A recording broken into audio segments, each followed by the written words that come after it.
Turns out I have an interesting problem that cost me quite a bit of money to fix.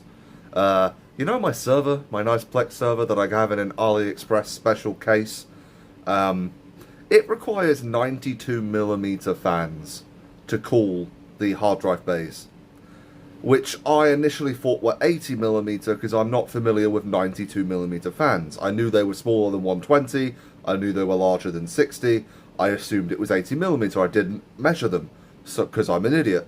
I already had 80mm fans on hand that I threw in there, and they don't fit. They don't fit enough that the little bit of airflow they're giving is being negated by the fact they don't seal the back of the case properly, which is allowing back pressure to come back in. Because you need quite a bit of pressure to cool hard drives, because they block all of the airflow. You need a lot of static pressure to force air past them. Now, to fix that, you need to buy 92mm fans.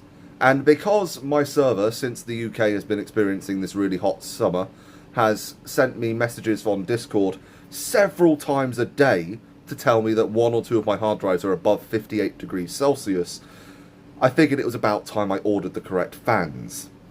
Now, the correct fans are not just the correct size, they also need to be high static pressure and high airflow. Which means I need Noctua industrial fans, because that's pretty much the only reputable brand I'm familiar with that is going to do the job. Noctua industrial 92mm PPC fans are £14.99 a piece. So, I need 4 of them. That's 60 quid on fans. Hooray.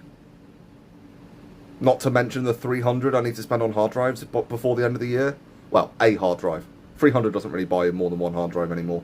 But yeah, I need a new parity drive. My parity drive died months ago, and I've just been running the server without any parity, which is not great for data redundancy. And parity isn't a backup. Parity is just to stop you from losing data if a disk dies. That is purely what it's there for. It is not a backup. It is just a method of recovery. A true backup is an actual backup, a separate copy on a separate machine, preferably in a separate location and or on more than one format. A tiered 321 system is usually the go-to for data storage. So 3 copies, 2 different formats, with one of them off-site. That is what you should be doing. Now I have 2 copies and 2 formats in one location, which isn't great. And the first copy is the anime, the second copy is the server.